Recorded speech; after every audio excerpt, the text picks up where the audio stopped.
Hey there, Teresa here with today's Money Shift Monday broadcast. Welcome. I just want to jump in while people are gathering and share with you briefly why I am offering these broadcasts every week. You see, it's because I firmly believe, both from observation and my own experience, that the way we do money in our world isn't working. It's not working for individuals. And you know what? It's not working for us collectively, globally.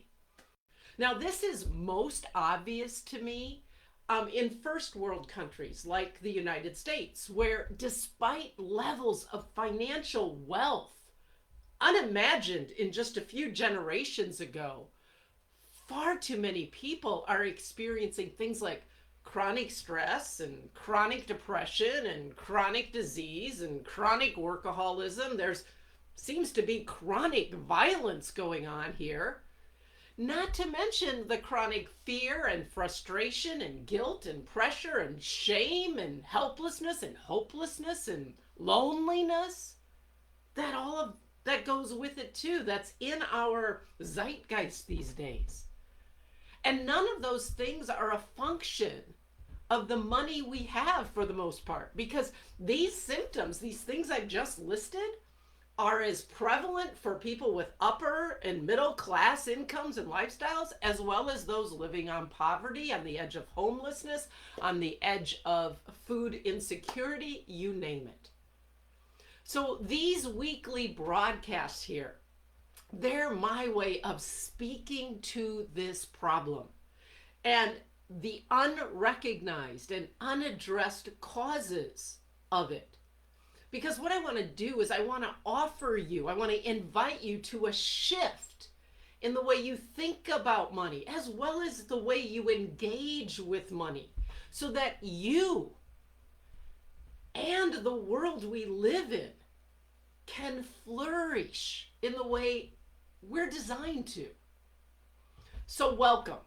I welcome those of you who are joining me live, but I especially welcome those of you who are catching the replay. Thanks for coming back and checking this out. Whenever you're watching it, please be sure to share in the comments any insights, any ahas, anything like, ooh, I can relate to that, that comes up for you. So I can come back and address those and maybe even have them become the subject of a future episode. So speaking of episode, let's dive into the topic at hand today. In reflecting on my own life and my 26 plus years as an abundance coach, what I've come to realize is that most of us have been taught and relate to and manage money from a mechanical perspective. And if not mechanical, then definitely a numerical and mathematical perspective. We're told that we need to know our numbers, whether that's net income or net worth. We're told we need to track our income and our expenses. We're told we need to create and live within a budget. We're taught to save X amount each month, to create an emergency fund, preferably 3 to 6 months worth of living expenses. We're taught to save and invest for retirement. We're even given numbers of what we, quote, need so that we can retire. The numbers, the mechanics of managing money are about what so much of us focus on. Making it, spending it, saving it, and of course, doing all of that right. Because if we can just do the numbers right, if we can just do the mechanics right, then all the things that we want are going to happen. Now, I'm not saying that we don't need to do many or all of those mechanical things around money, paying attention to numbers. But to think of money and managing money only in terms of that is going to limit. I even think it's going to block you from experiencing those things we want, like joy, freedom, fulfillment, peace of mind, abundance. And it's kind of funny because that's what you think doing all those numbers and mechanics is going to give you, but it's not, because joy and freedom and peace of mind and fulfillment, even abundance, are really not a function of money or external results or numbers. There's something deeper.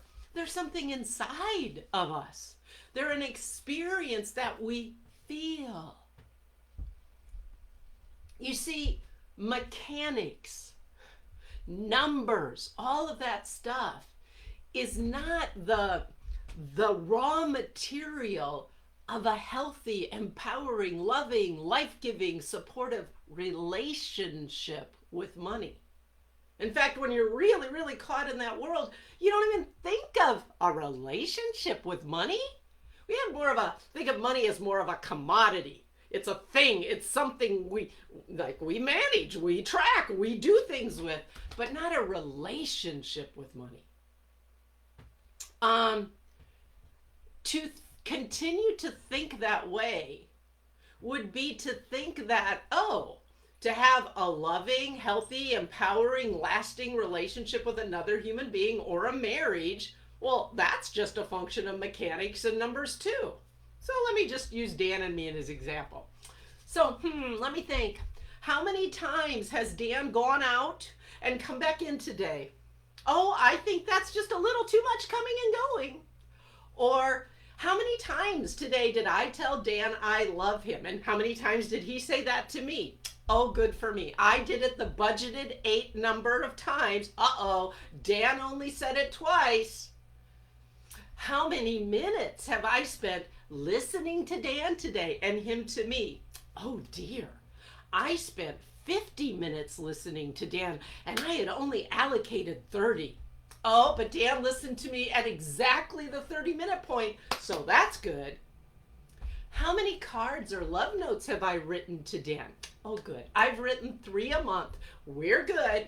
How many times has Dan given me gifts or flowers?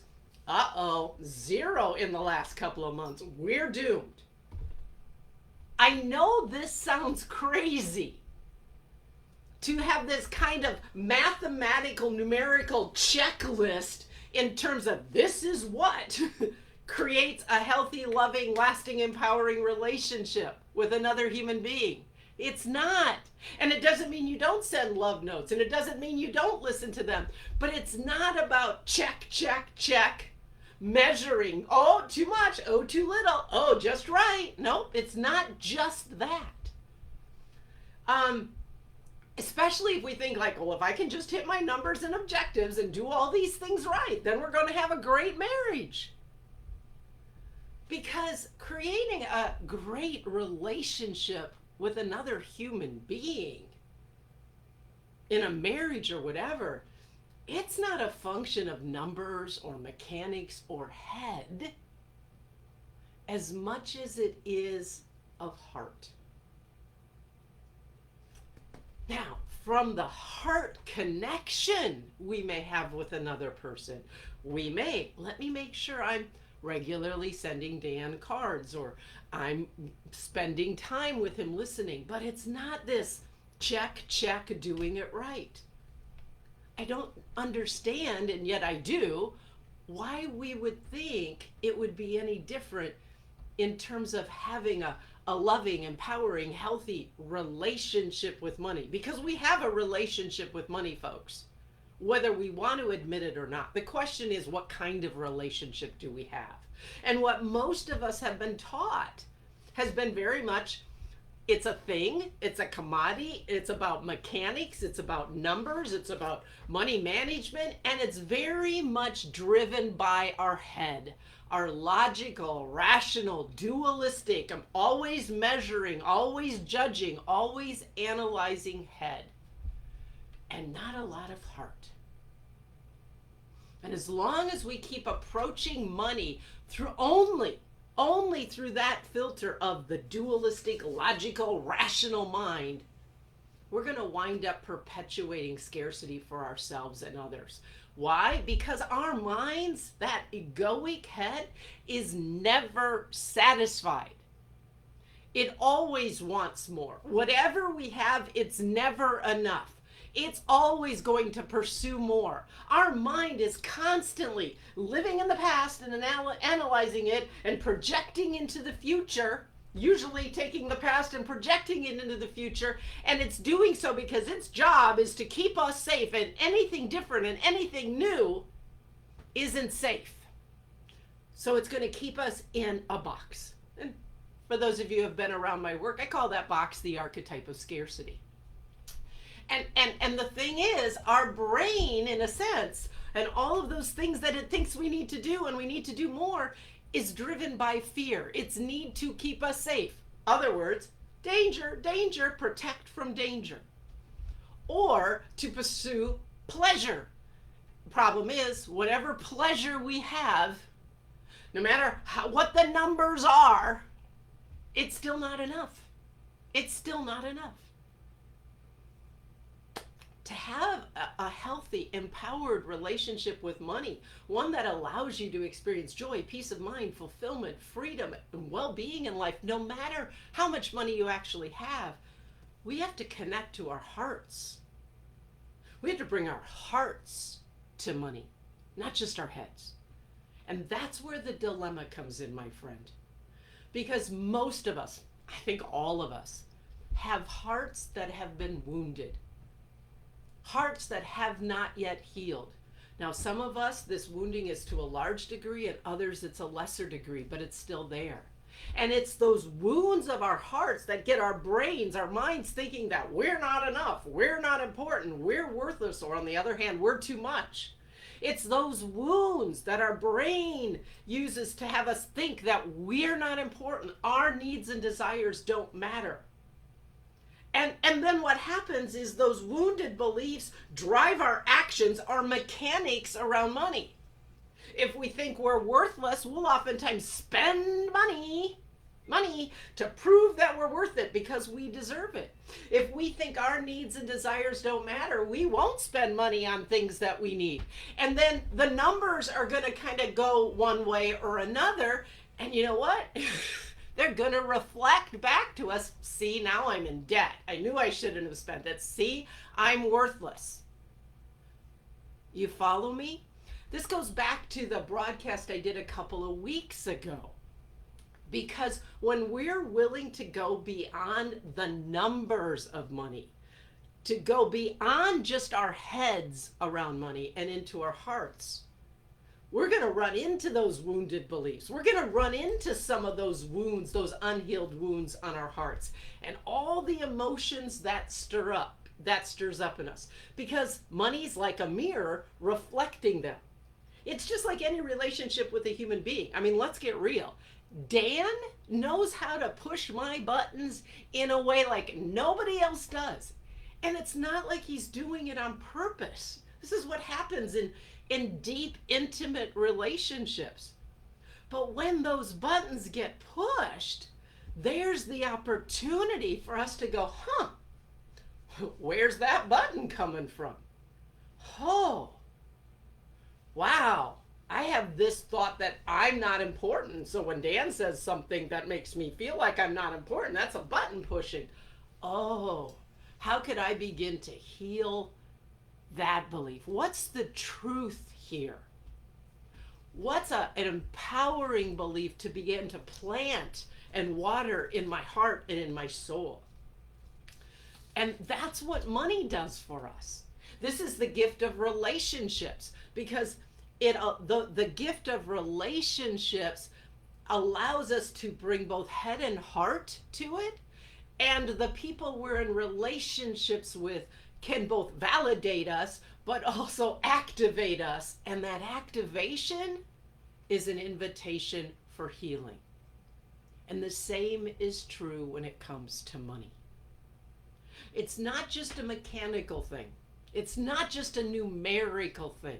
If we want to participate in the ongoing flow of abundance, we can't live in our heads. We have to connect with and open our hearts. And to do that, we have to open to some healing of our hearts. Because when we do that, then we can show up in relationships with other human beings. We can show up in relationship with our money from a place of love. We can show up more and more with love for ourselves and others instead of fear. And when we do that, then we can start to truly trust and recognize that money is a life-giving resource. It can become the life-giving resource it's meant to be, not just for us, but for others and for our planet. And then sometimes why we pay attention to the numbers, our heart recognizes we need to override the numbers and connect with something bigger than what our head thinks and sees. And when we open ourselves and we start to connect with something bigger through how we use our time, our energy, and our money, now we're participating in what I call a divine or sacred flow of abundance, a divine dance that the one who created us is always inviting us back into. We show up in relationship with money, with ourselves, with others, with life. And that, my friends, is the foundation of real abundance and joy and freedom and fulfillment and peace of mind. And that, my friends, is what I'm on a mission to support of the people I work with to start to experience more and more and more. So if that sounds like something you might be interested in having a conversation about, PM me. And stay tuned. In the next 24 hours, I'm going to be announcing something that I'm going to be offering to just 8 people that is going to be the start of that. So thank you so much for being here. I'm going to check out the comments and get back to people later, but I see Lisa, Carol, Kathy, you were here, so appreciate it. Let me know what this churns up for you. It's not about mechanics, my friend. It's not a function of head, not money. We need to bring our heart on board too. Thanks for being here. I'll be back next Monday with another Money Shift Monday broadcast.